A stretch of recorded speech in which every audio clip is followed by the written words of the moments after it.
Okay, Mr. Biafra, can I ask you a question? Real fast. Okay, what is the difference between an American and a Canadian? That's for you to decide. And what right does the media have to pry into things? Well, you're prying right now. And is that allowed? Is that allowed? I'm allowing it now against my better judgment because your questions are awfully stupid.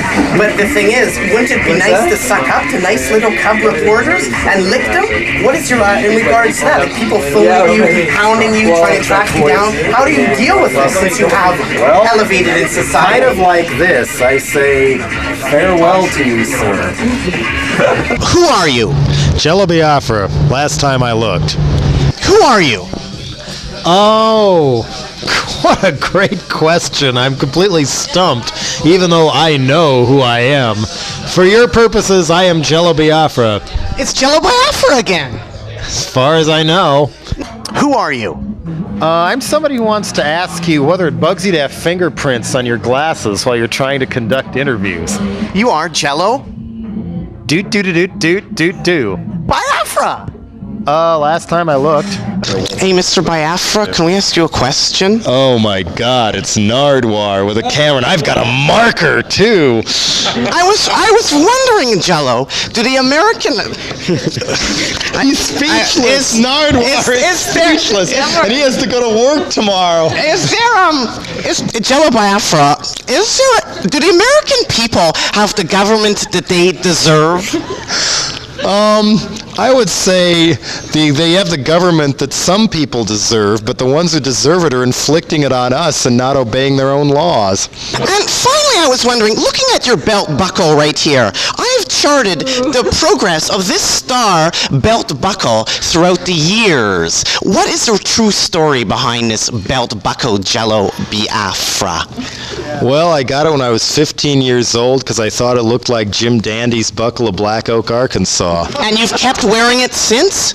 Yep. This has Dead Kennedy spit on it. Yep. Probably has some of yours too. This is the thank you. And here's the real final. We have a nice Canadian present for you, Jello Biafra. A lucky chestnut for Jello Biafra. Thank you. Looks like a chocolate-covered tumor.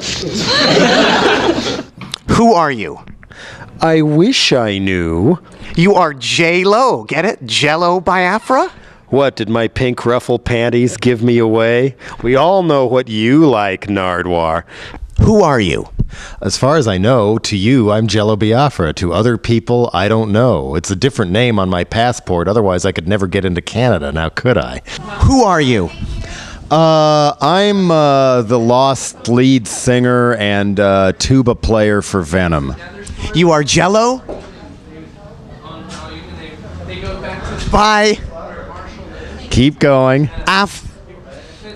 Jello Biafra. In Henry Rollins' book, Get in the Van, there's a lot of sexual debauchery going on where he brags about that stuff happening. Did you have any experiences in that, being in the Dead Kennedys or being on the road in all your years of rock and roll? Where he has a lot of sexual type stuff happening, kind of wild, Paul McCartney Beatles stories. Any of that encounters, Jello Biafra? We were too nerdy. Now, you're in Canada, Vancouver, British Columbia, Canada, Jello, and Canada really loves you. Canada loves you. Canada loves you. If you notice, they really do. Why? DK, Dead Kennedys. What's the deal behind this? I have that record, and I never noticed that part before. I'll be gosh darned. Wow. This is Des King and his Rangers, and the Rangers. Well, my DK logo's cooler than their DK logo. In that book also, there's an interview with Winston Smith, Jello, and he mentions about how Dead Kennedy's graffiti is actually in a Moscow jail. Where have you seen a Dead Kennedy's graffiti? All kinds of places, including parts of people's bodies that probably shouldn't have graffiti tattooed on them, but, I think my favorite it was the people in Live Skull sent me a postcard from some little town in Minnesota, and all they could put on the postcard to show how wonderful their little town was a photo of an old tank in the city park. And guess what was spray painted on the tank? D? K.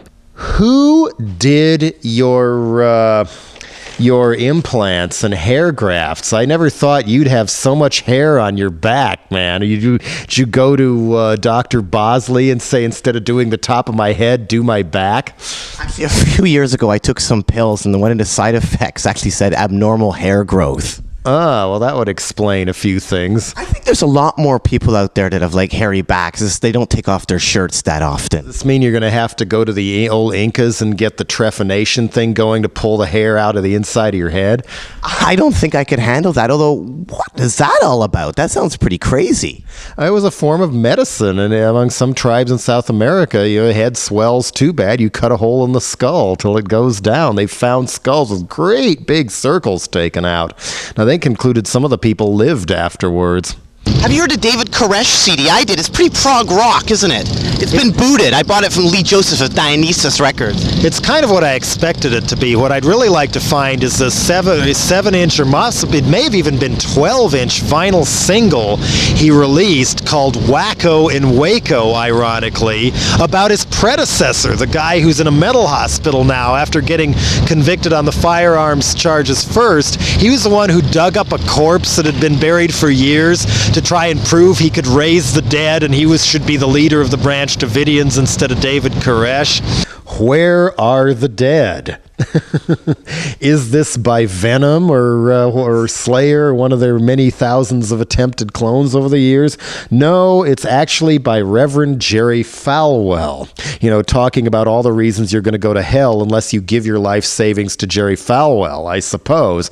And when Falwell says, "Where are the dead?" on this, that was sampled and used to open the Porcelain Forehead EP.